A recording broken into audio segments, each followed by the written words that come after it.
Hey, welcome everyone.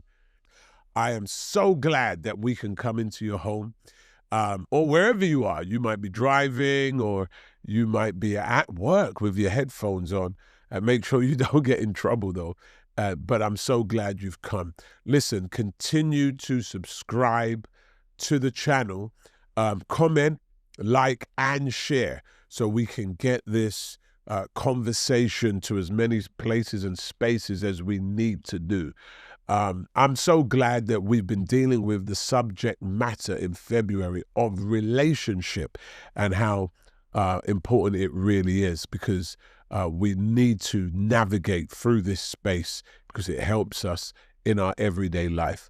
I have with me in the studio the Pastor Josh Beer, the preacher's kid, and a preacher in his own right, who's doing great, great things.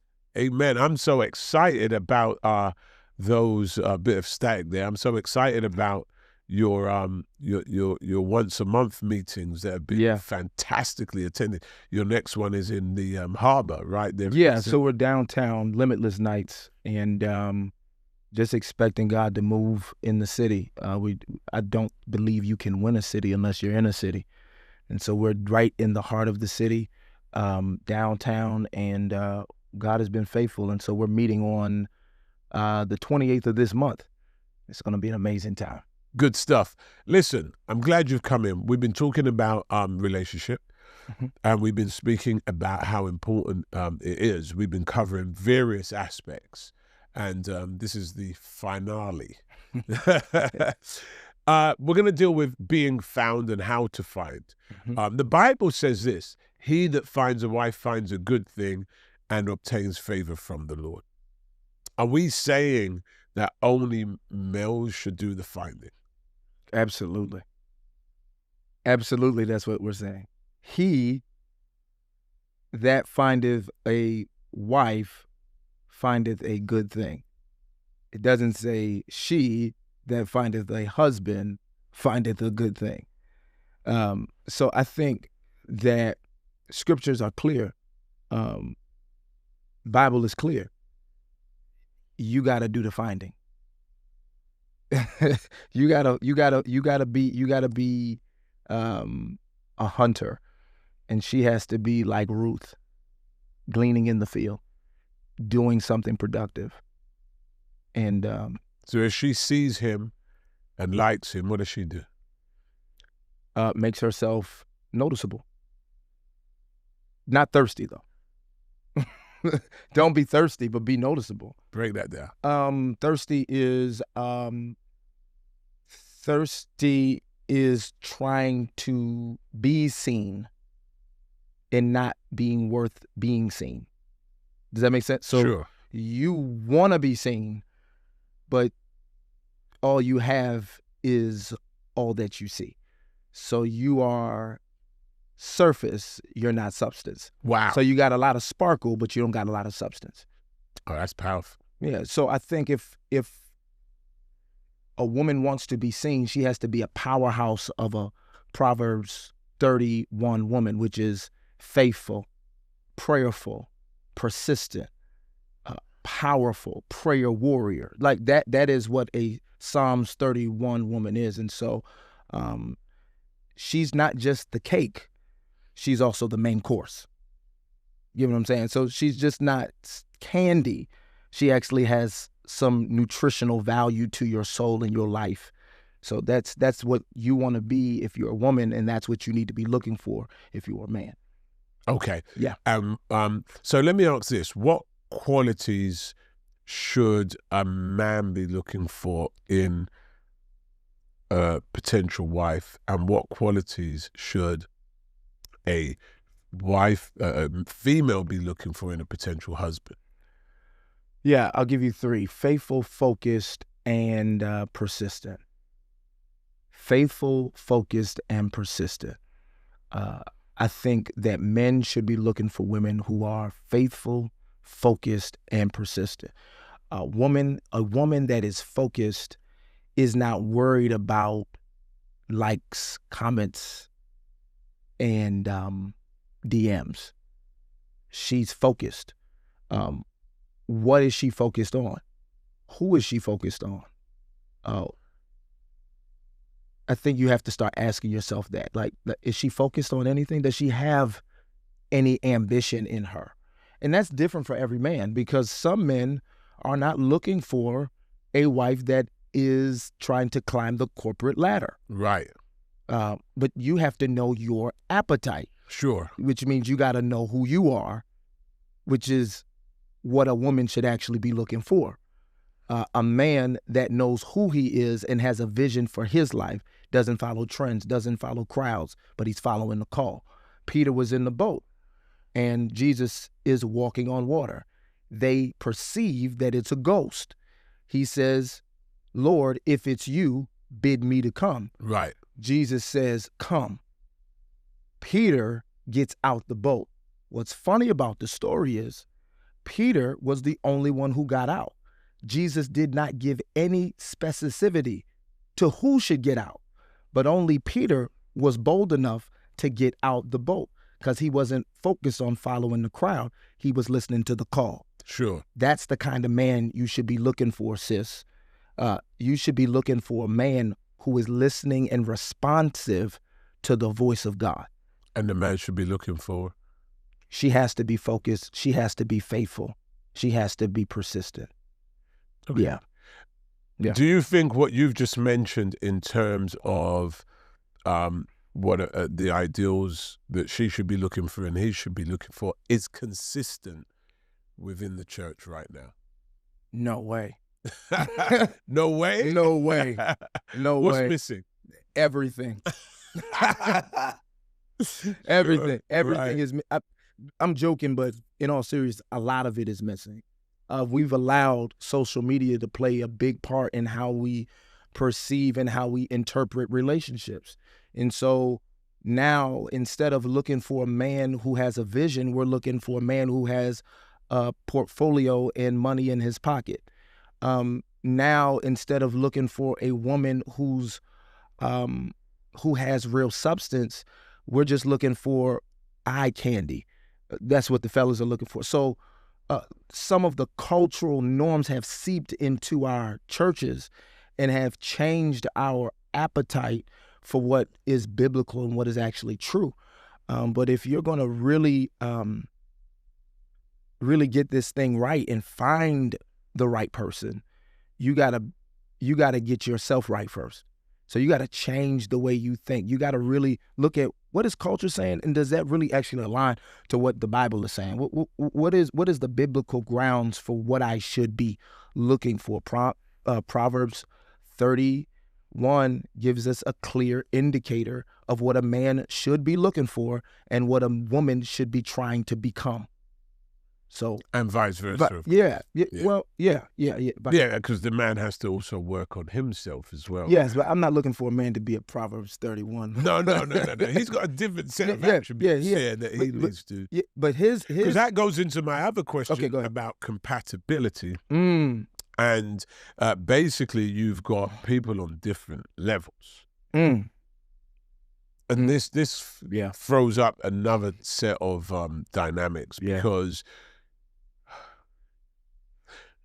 we're producing now the more dominant alpha female and the more less dominant you going there passive male. You're going there.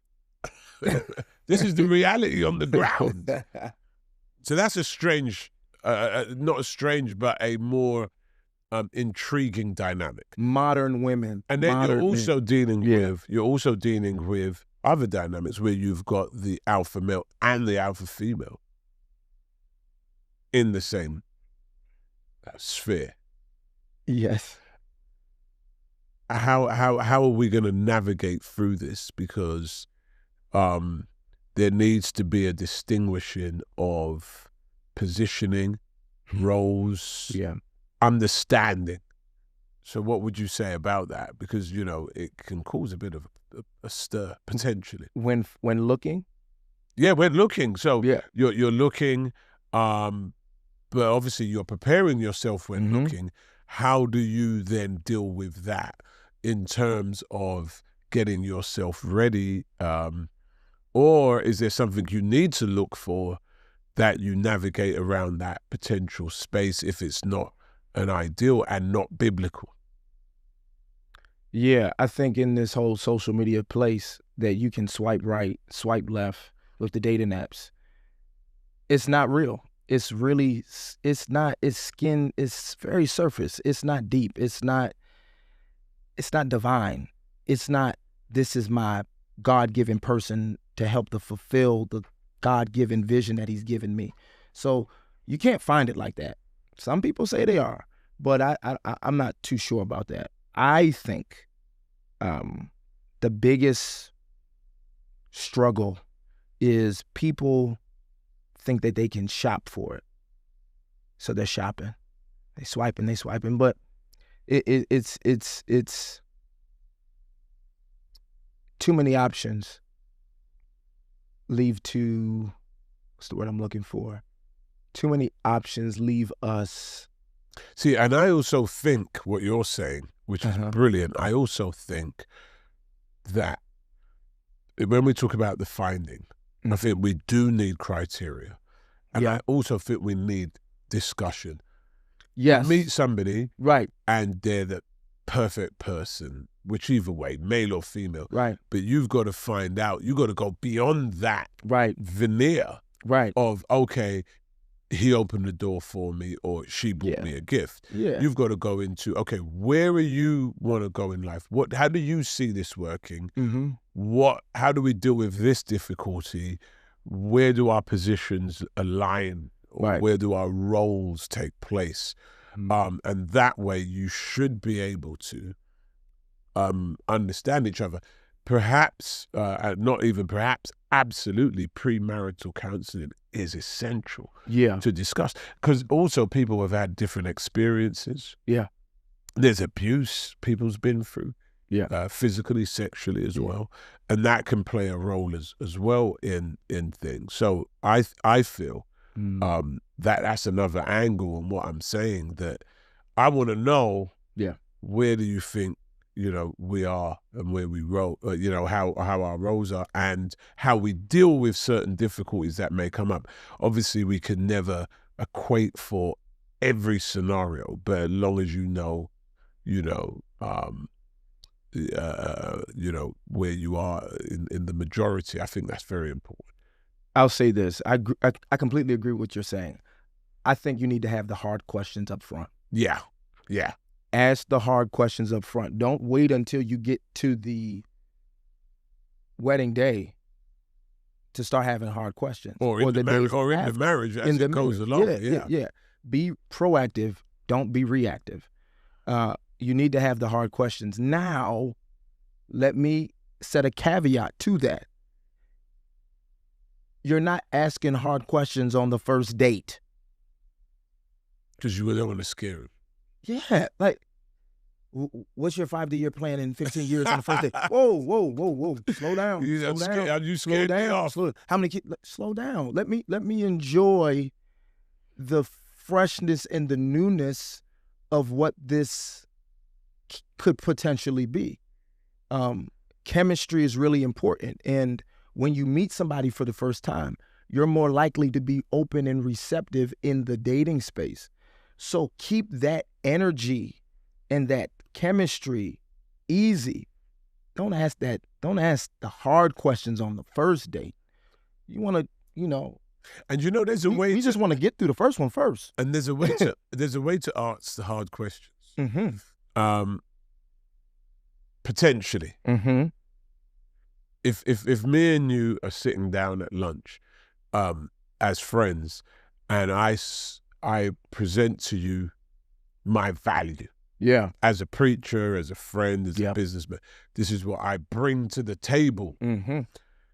That will immediately, or should, activate you to also present your values. Yeah. So in other words, I don't need to say to you, what have you done? What have you achieved? What values have you got? I just need to tell you what mine are. and see potentially what your response is, which is a softer kind of way to do it. Because if you sort of sit down with a demandative list, that can be off-putting. Yeah. But if the person has no response, then it's like, okay, that's a communication of and by itself. So I think there's ways to do things as well. Yeah, I would say that. As you get deeper into the relationship, then you can just be quite direct. Right, you can. I think the three F's are faith, finance, and family.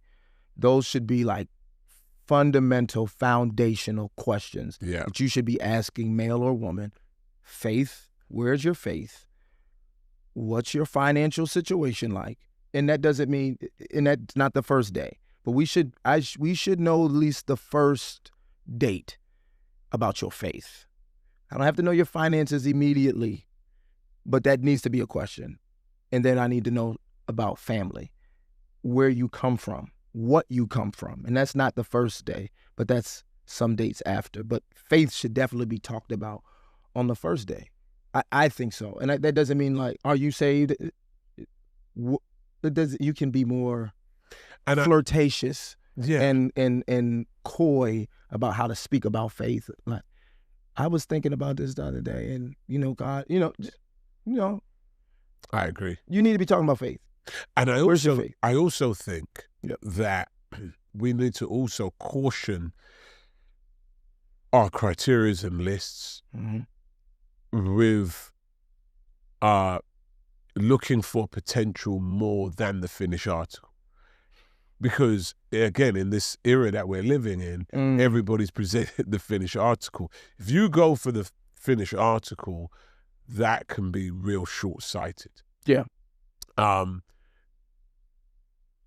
sure if any of our spouses wanted the finished article up front, then we wouldn't meet the criteria. And ultimately, if you read the Bible is really about a lot of people that were full of potential. David was just a shepherd, an insignificant shepherd. Jesus was born in a manger. And most of the biblical characters, humble beginnings. Very humble beginnings. But he had kingship potential. So what I'm saying is that when you're looking for somebody, look for potential.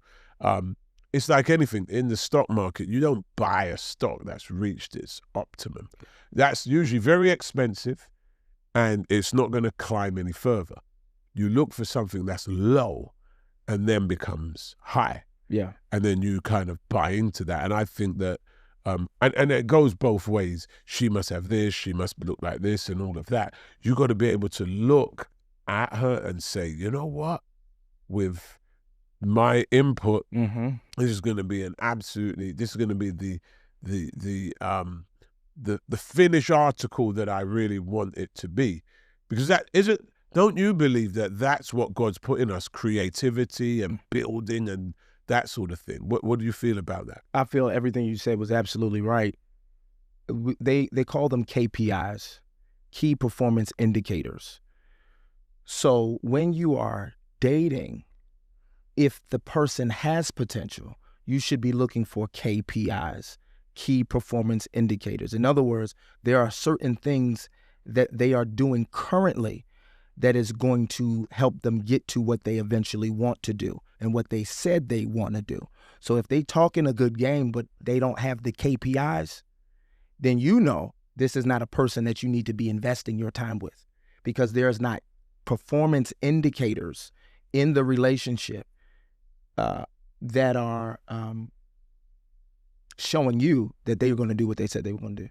And so I think everybody has potential, but I think the difficult thing is, if we're going to speak truthfully about potential, sometimes we fall in love with potential.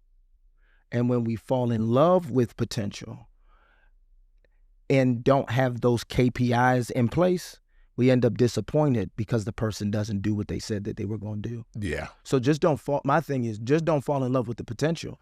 Make sure that you have some frames of reference so that if he said he was going to do this in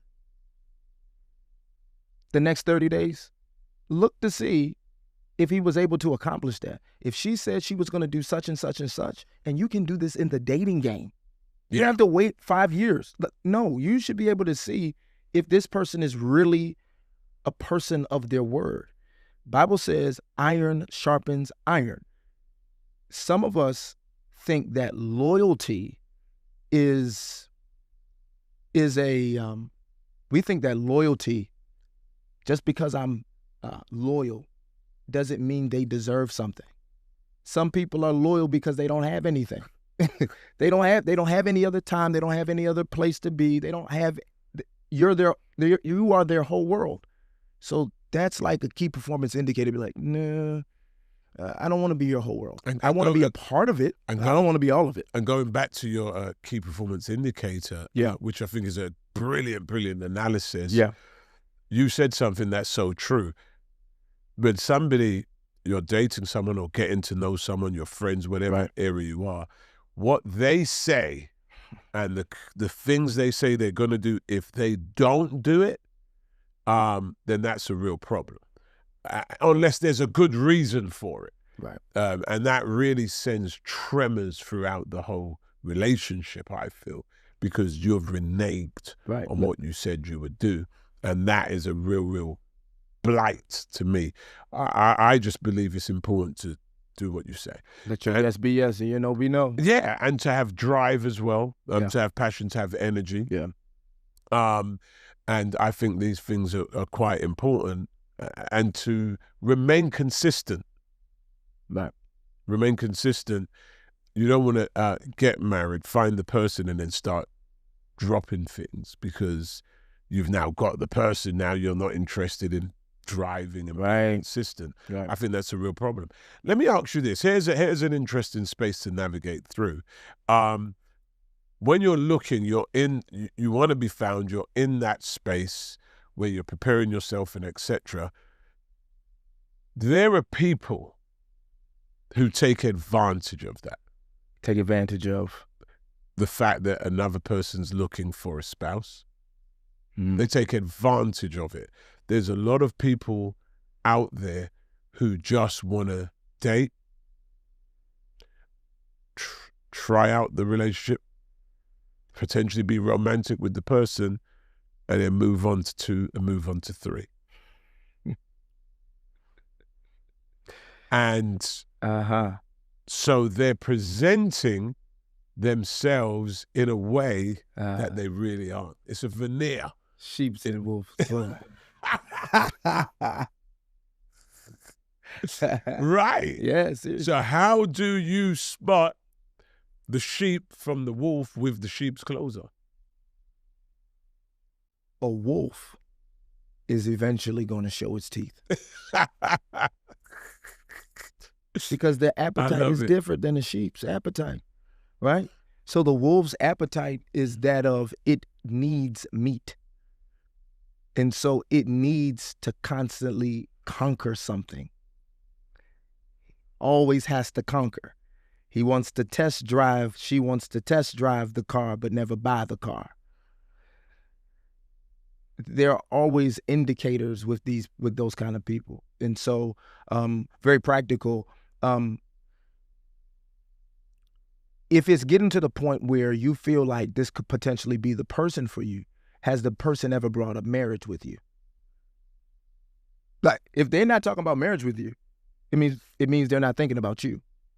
They're just thinking about what they can do with you and use you. They don't see a future with you. They see something immediately. And so, or immediate. So I would say making sure that you are mindful that a wolf is going to be a wolf. A fox is going to be a fox. A snake is going to be a snake. And if you wait it out and don't prematurely move too fast with this person and really use discernment, you'll discover these traits were there all the time. You were just so love drunk that you didn't pay attention. Put the love drink down, get sober-minded so you can see, be prayerful about this person, because they'll eventually show themselves.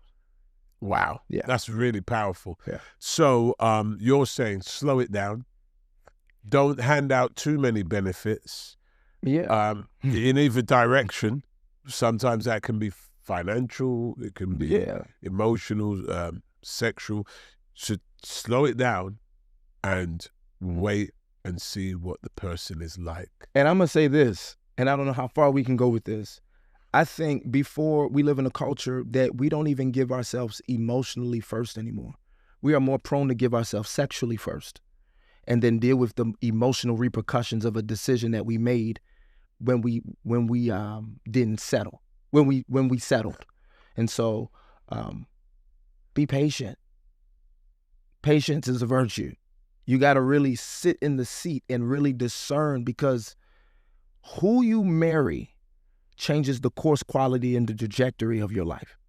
So if you are connected to someone that doesn't see what you see and want what you want, it'll ruin your whole life. Wow. Your destiny will literally not just take a detour, it'll go in a whole completely so it can either work for you or against you, depending on how you do it. Yeah.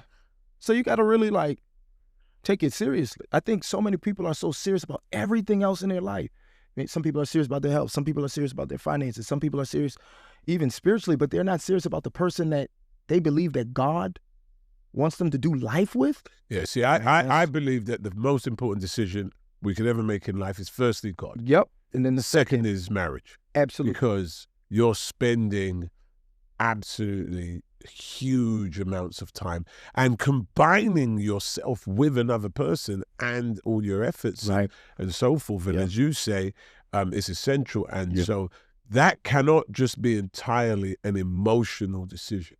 It's also got to be a psychological decision. So you've got to see what's in front of you. Yeah. What else do you think can be done in terms of making sure he could be a player, she could be a player? How do you make sure or stop that from taking place? Would you say meeting or bringing that person to meet with your pastor or your parents or people that you really value would be good? Because right now in this room, there are several cameras picking up different angles. And there are angles one camera will pick up that another may not. So you need different angles. And I'm not talking about just saying my friends, I'm talking about people who are mentors, that have, a level of authority, wisdom, and sight. How valuable do you think that is? Yeah, I think one of the most powerful statements my coach has ever told me was, we don't live at the level of our dream, we live at the level of our team.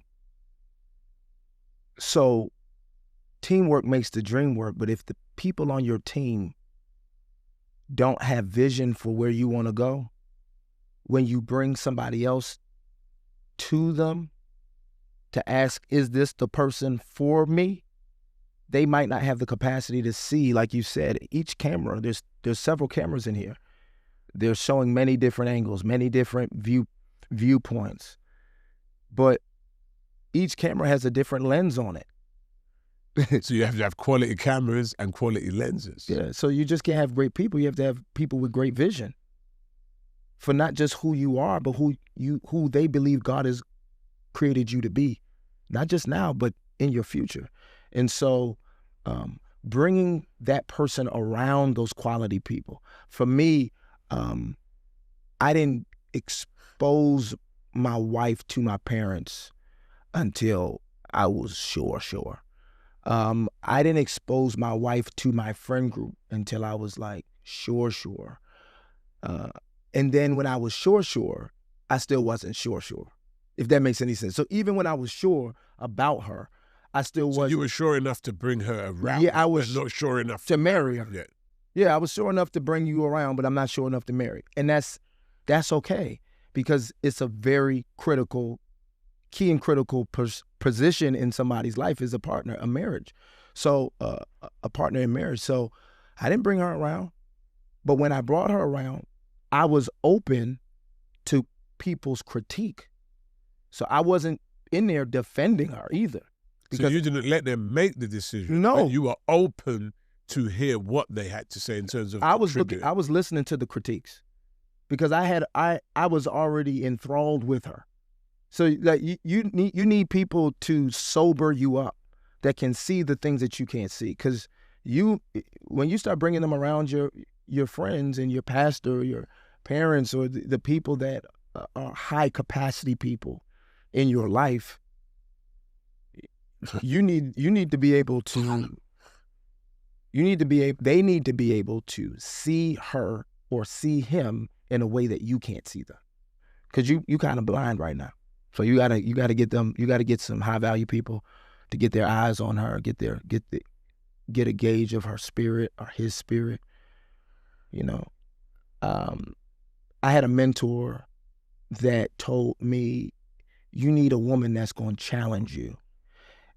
And although I disagreed with her then, I kind of agree now. Now I do. But my wife doesn't challenge me like she used to. Now she encourages me to do. Because you passed the test, though. Once you pass those tests, then it goes from challenge to encouragement. Glory to glory. Faith to faith. So yeah, get some people on your, get some spiritual people. And we're going into something, I think this is important, because if you're going to find the right person, you're going to find them in the right environment. So here's the deal. That circle is usually an indication of where you are. Mm-hmm. And if your circle isn't strong, that means you're not strong. Mm-hmm. And that's why you're producing that circle, because really we're the subtotal of the closest people that are around us. And how I improve my circle is I improve me. Mm-hmm. So I pour into myself, how I pray, how I fast, how I read God's word, how I educate myself, get information, and excel and move to the next level allows me to upgrade my circle, which then usually means potentially I should find a better quality of person, or the quality I'm looking for. So if you're not getting the quality, it could then potentially mean there's still some self-improvement that's needed.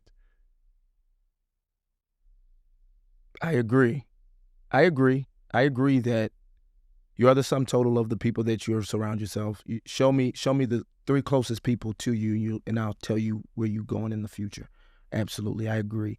Or where you're at. Yeah. Yeah. And so I agree with everything you just said. I think that we've got to get serious about us before we get serious about other people.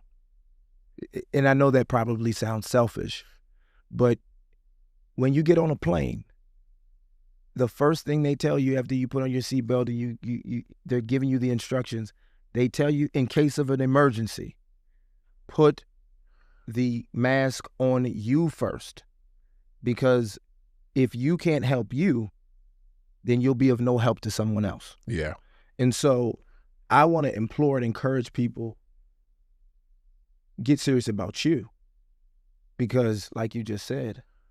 Yeah, once you get serious about you, your environment improves, the people around you improves, and therefore you're more likely to get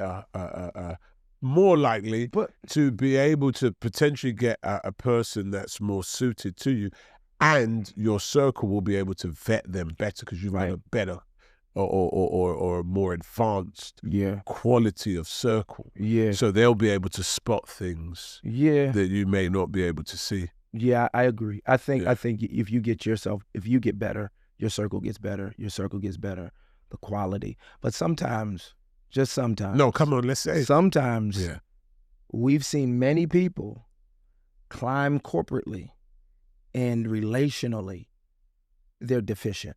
Yeah, because they didn't listen. So here's the deal. Here's the challenge. We're talking about us getting better, right? Yeah. You don't just get better on one level. So you don't just get better in your profession without getting better in your character. without getting better in your emotions, Okay. without getting psychologically better. There are certain areas, like 5 areas, you've got to rise together.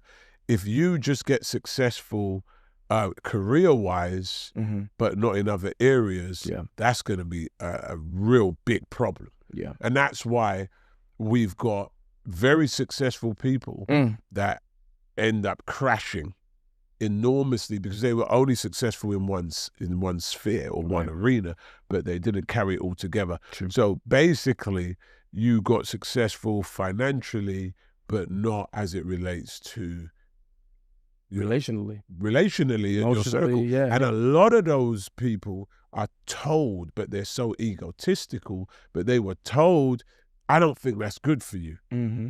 And they ignored it. Right. And it causes down the road, they regret it. Hyperfocus is what it's called. When you are fixated on climbing the corporate ladder, so you're deficient in other areas, so you don't do the work that is needed to have sustainability relationally in your personal life. Because you haven't worked on your character. You haven't worked on you. Because here's the challenge as well. Yep. You get married, you've got married.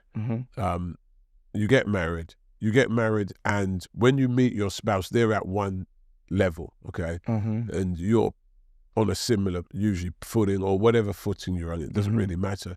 One of those in that marriage could excel enormously, okay? Yeah. And the other person could somewhat stay around the level that you met them at. That happens a lot. So here's where the character part comes in. Do I swap them out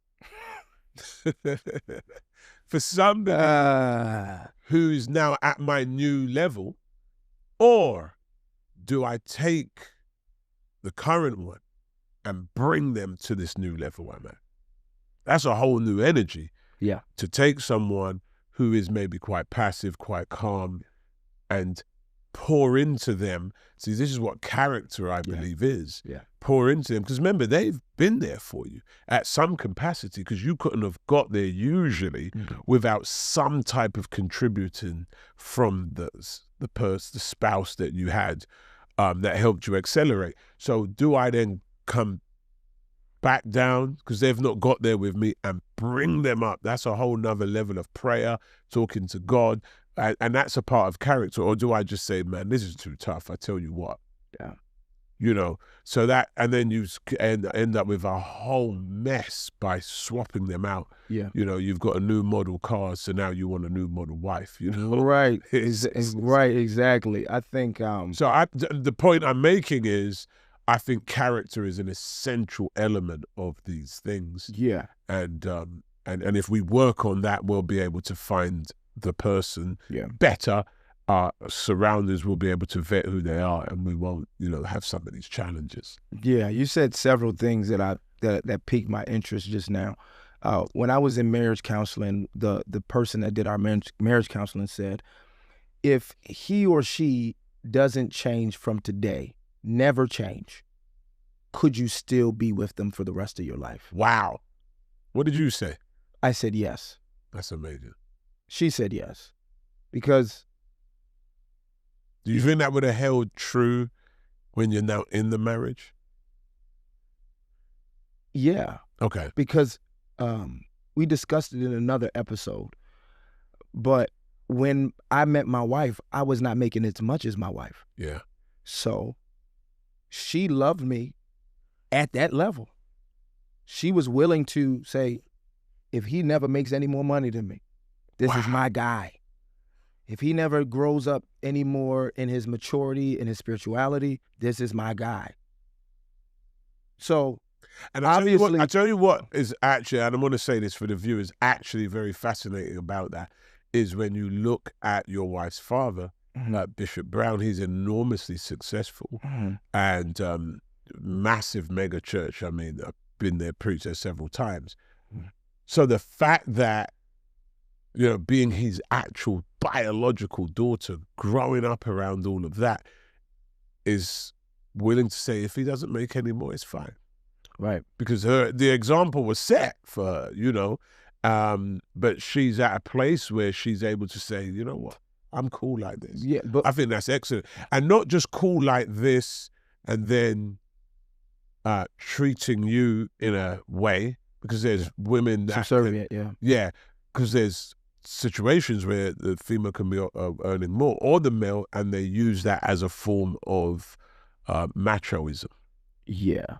But to be able to do that and still maintain character and stay in space, I think that's royal. That's great. Yeah, but it speaks more about where she comes from.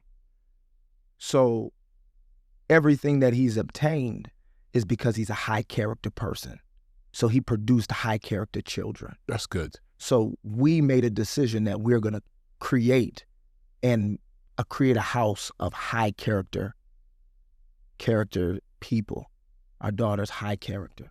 So she's a byproduct, not of the highlight reel of the success, but what he built his ministry on was core principles in the Bible, high character. And so when you talked about, you just said something about your character, and it made me think about what I just told you about with the, if she doesn't change, would I still marry her? And I said yes. But then it made me also think, they will change. They will change, though. The reality is people change. Yeah. Relationships change. The diamond changes. If you're so good at moving up the corporate ladder, why aren't you as good as moving up the family ladder? Mm-hmm. Think about that. Yeah. To me, that means that means you haven't succeeded in all arenas. You see what I mean? Yeah, I'm seeing what you're saying. I agree. And I'm saying, like, at the end of the day,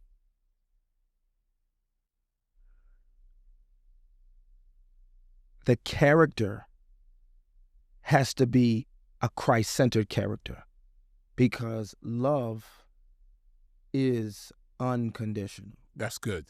That's Isn't that what our vows are?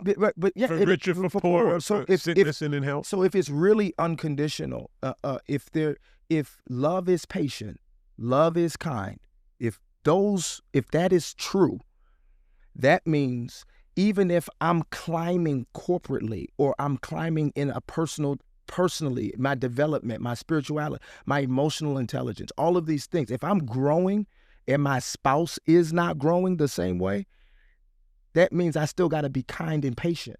That means, so what am I saying? So many marriages don't end up working. I know we're talking about dating, but so many people leave the dating space or leave that person because they don't understand, in the marriage rather, they don't understand that when they're growing, their knee-jerk response is to drag them with them to the next level. And when you drag your spouse to the next level, they end up wounded. So when you're patient, it doesn't even necessarily mean that you coming back down to pull them up. It means that you are journeying with them. So you are not afraid to expose and be vulnerable about the growth in your life. And by faith, that you hope that what you're exposing yourself to, your partner will also want to be exposed to. I think that's great, because what we're really saying is, when one grows, they both grow. Right. That's the point. It's not I grow, it's we. It's not a me. It's not a me thing. It's a we thing. It's a we thing. Yeah. So somehow we're doing this together, even if you physically are Absolutely. there. Let me say this though in closing, because this has been fantastic. These episodes on relationship, that in what we're saying, Pastor Beard, is that we need to have the right character, right spirituality, be in truth, have the right environment, right circle, right people around us that can help us select the right person, and make sure that we do it in the right way. And when we've got to come in with our eyes open, not our eyes closed, this is not the fantasy of what you're trying to find a good thing. It's the reality. Right. You're trying to find a good thing. Yeah, what is a good thing? This is the thing. So I think this has been really, really powerful. Did you want to say anything in closing, just before we go in like 20 seconds? Yeah, so when the Bible says, he that findeth a good thing obtaineth favor, you need to understand finding a good thing is not just finding a person. Finding a good thing is finding purpose in motion. So favor can't be unlocked until you find your spouse, your wife, because the favor comes from the woman. So you got to be connected to the woman to get God's favor in your life. So your purpose really doesn't actually start really speedballing until you find the wife that God has for you. Love it, love it, love it. Listen, this has been another episode. We've been blessed and favored of God. Get in touch. Please send an email or make a phone call. We are going to be looking out for you on Sunday, and I'm telling you, your life will never be the same again. Christ loves you, and I need you to know that. This has been really great. We've had a great series on relationship, and I trust that you were blessed and favored of the Lord. So I want you to subscribe to the channel, stay connected. For anyone that's out of the area, you can watch us on Sundays as well, as the services are streaming live, and we'll be back next week with another episode. Bless you and stay blessed.